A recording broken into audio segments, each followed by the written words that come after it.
So my name is Helen Brown. I come from largely Scottish heritage, and I'm currently living in and joining from the traditional, ancestral, and unceded lands of the Musqueam, Squamish, and Tsleil-Waututh peoples. I'm located at a science library at UBC, and I do a lot of work related to I try to do work related to like knowledge translation. That is part of that evidence synthesis and putting research into practice. And that's part of how I relate to the climate action and libraries focus of the work that I've been doing. And I'm happy to chat about any of those topics if you want to reach out, so please feel free.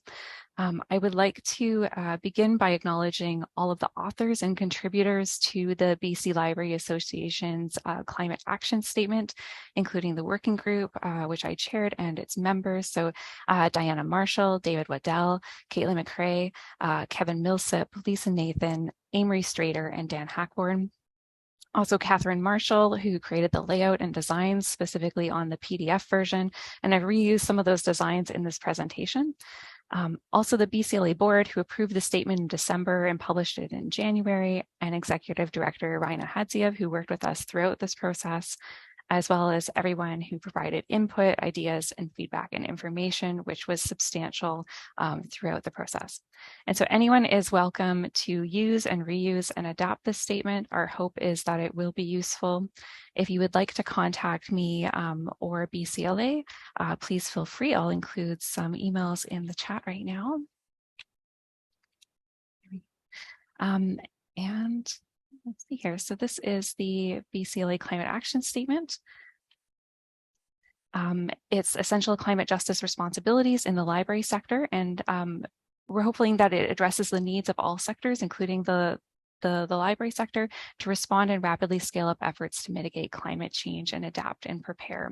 So it is intended as a statement of responsibility and guidance to understand the roles that libraries can play and the many ways that we can contribute positively to climate action. It's also intended to supplement any other climate action plans, goals, or lenses a library may be using. And by beginning of this statement of the responsibility and focus and guidance rather focused on libraries, we recognize that there are many evidence-based assessments, plans, policies, declarations, legislation, goals, and teachings that can help inform climate action in libraries. And our colleagues, libraries, and communities come to these issues with different knowledge, experiences, and priorities. It's our hope that this set of responsibilities should be compatible and adaptable to any other framework that libraries or broader institutions and communities may be using. The position statement essentially takes a high-level approach, recognizing that needs and opportunities will vary between different libraries and communities at different times. So a little bit of background about it. So BCLA's Climate Emergency Declaration, which was passed by members in 2020, helped to focus this work and to move it forward. Climate action then became a formal priority of the association as it intersects with BCLA's priorities and values, as well as many of the core library services that we offer. The work of BCLA's Climate Action Committee and the many requests that we received for guidance, resources, and language to help address issues related to climate change in libraries is also a kind of a foundation for why we went ahead with this statement. And the statement's also based on information and recommendations from recent climate evidence reports and commitments, many of which we referenced in the statement for easy access. And these include resources such as the AR6 report, which is the most recent report from the United Nations Intergovernmental Panel on Climate Change. And it synthesizes a massive amount of evidence on climate change and provides information on impacts and the scale of action needed to secure a livable future. Reports from the Canadian government, the BC government, and the BC Assembly of First Nations, as well as select municipalities. The Lancet Countdown on Health and Climate Change. And we also looked at what other organizations were doing, especially within the galleries, libraries, archives, and museum sectors, but also similar sectors such as healthcare. We did a lot of consultation. It formed the basis of the climate action statement, particularly the 10 calls to action. We gathered ideas and feedback over the course of 3 years through surveys, brainstorming and consultation meetings, workshops, presentations. And not all of these were focused specifically on the climate action statement, but we knew that we were reaching different people at different times. And so we tried to incorporate any of the ideas generated throughout any of those activities into the calls to action. We then organized all of these ideas and feedback, which resulted in the 3 core priorities and 10 calls to action that formed the basis of the statement. Okay, so I also want to provide a bit more context that can help us to understand the importance of this work and why it's essential that it is part of our jobs as library workers. You may have heard the saying, now every job is a climate job, and that's true for us as well. Emissions reductions are not on track to limit global warming to 1.5 degrees, and a whole of society approach is needed to make progress. In 2023, the United Nations IPCC released the last part of its AR6 report, which states climate change is a threat to human well-being and planetary health. There is a rapidly closing window of opportunities to secure a livable and sustainable future for all. The choices and actions implemented in this decade will have impacts now and for thousands of years. Canada is heating by 2 to 3 times the global average. And even at the lowest emissions scenario by 2050, Canada is expected to be 2 degrees hotter than the average temperature that we experienced in the years 1986 to 2005. And that's just 25 years from now. Every increase in temperature has significant impacts on human health and biodiversity. So this graph, I do like a good graph. So this graph shows Canada's emissions from 1990 to 2021, which is the most recent data available. And this data doesn't include emissions from land use or land use changes such as forestry. One issue that you might notice is the lag in data availability, which is a longstanding issue. We have actually started to make progress in the last few years, but the actual reductions needed would have that line plummeting.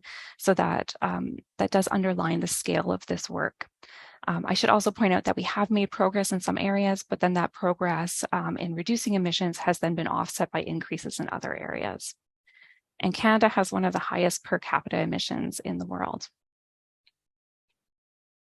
So this graph shows BC's emissions from 1990 to 2021, not including emissions from land use or land use changes such as forestry. I like to note the 2025 target. It's that little dot over on the right. And this is a quote from UN Secretary General Antonio Guterres. We need decisive action now to avert climate catastrophe, and for that we need solidarity. Saving this and future generations is a common responsibility. So the images that you see here are just a few of the climate disasters that BC has experienced in the last 3 years. I chose photos from BC just because this is where I am located, but obviously impacts are being felt across Canada and particularly in the north. Some of these impacts include massive amounts of forest fire smoke that has serious impacts on health, significant glacial loss, as well as drought conditions, which have impacts on drinking water and species such as salmon, extreme heat, which includes the 2021 heat dome, which killed 619 people in just a few days. Wildfires, this picture is from Kelowna in the Okanagan.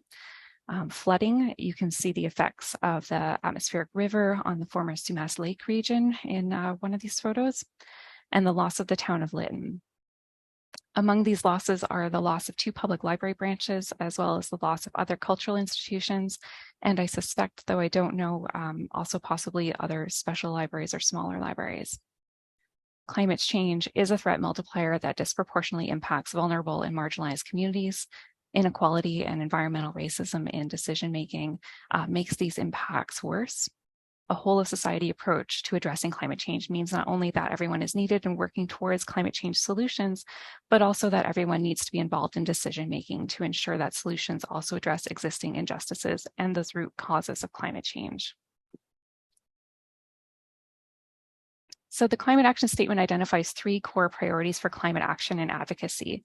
This is a very common way of articulating climate action, and it mirrors feedback from the BC library community, but it's also consistent with how many organizations, governments, and research approach climate action. So for example, the BC government tends to break down climate priorities and actions in a very similar way as do others. These core priorities can help us to advocate for climate action and to understand where our efforts fit. And they're actually all interconnected and they depend on each other. So they are ensure climate action are grounded by justice, equity, and rights, enact transformative mitigation efforts to protect and strengthen ecosystems and eliminate the production and use of fossil fuels, strengthen community adaptation and preparation efforts. And it's really important to remember that the more mitigation we do, the less we will need to adapt and prepare, and the more successful our adaptation will be. There will also be less suffering from what we can't adapt to, And the more we ground our efforts in justice, equity, and rights, the more effective our actions will be, and we'll have the opportunity to address existing inequalities and the root causes of climate change. There's so much work and so much change that we need to make, but that work brings opportunities to do things in a different way as well. So the calls to action for libraries and library organizations, combined with the 3 core priorities I just mentioned, are the core of the climate action statement. And if you're looking for a bit more of an explanation and elaboration on each of these, you can find that in the website and the PDF versions.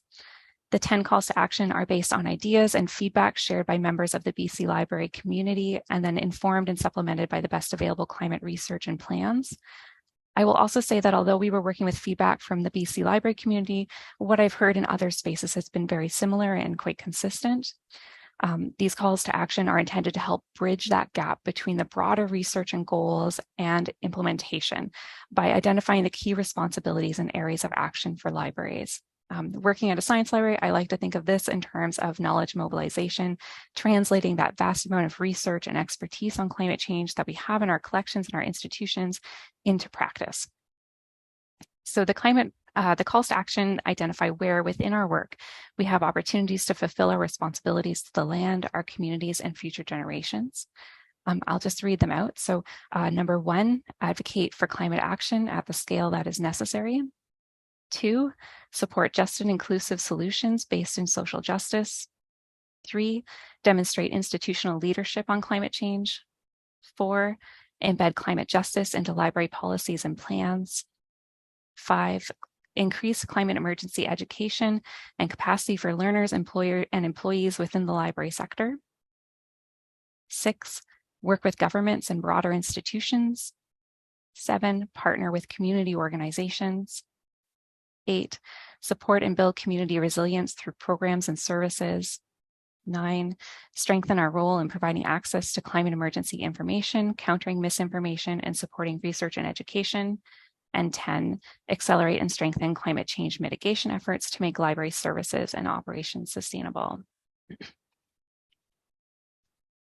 So as I mentioned, there are longer descriptions available in the statement that provide more explanation and ideas, but I'll mention a few examples that are relevant to where I work that might help to show how the work that we do fits. So for example, many organizations related to libraries, such as the BC Library Association, QB2950, many faculty associations, the Archives Association of BC, as well as gallery and museum organizations, signed on to the BC Climate Emergency Campaign, which calls for 10 priority actions from the BC government and also provides an annual progress report evaluating the government's progress. This is a great example of an action that fits call to action number 1 on advocating for climate action at the scale that is necessary. Another example is the UBC iSchool Information Worlds of Climate Justice course for MLIS students taught by Dr. Lisa Nathan, and that relates directly to number 5 on education and capacity building for learners in the library sector. And another example is the UBC Library's Air Travel and Decision Tree by Elizabeth Stevenson and Matthew Biz Dunbar, which is available for reuse, as well as UBC Library's hosting of the 2023 IAMSLIC conference, which was on the topic of climate change and was also hosted virtually in order to save 170 tons of CO2 from the air travel that would have been created by registered attendees if it had gone ahead in person. And this action actually relates to number 1 and number 5 on education and advocacy in the library sector, as well as number 10 on mitigating emissions from library operations. So as Mikkel Hansen writes, libraries' roles as community sites of knowledge acquisition, knowledge sharing, learning, connection, and care make them an ideal leader in our collective response to the climate crisis.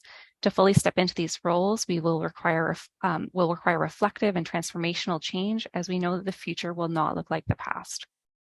Each one of these calls to action is potentially quite large, with a lot of possibilities for how that work could move forward.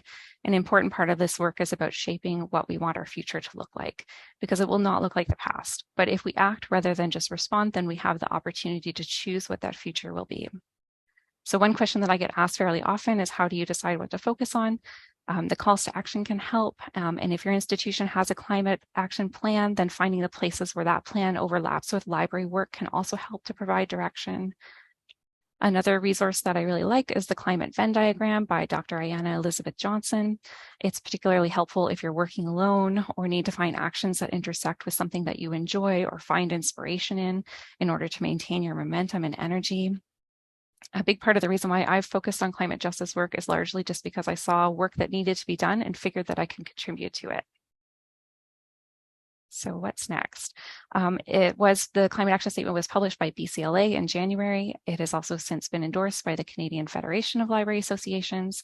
It's available to be used, shared, or adapted. If you can, let BCLA know just so they have an idea of how it's being used.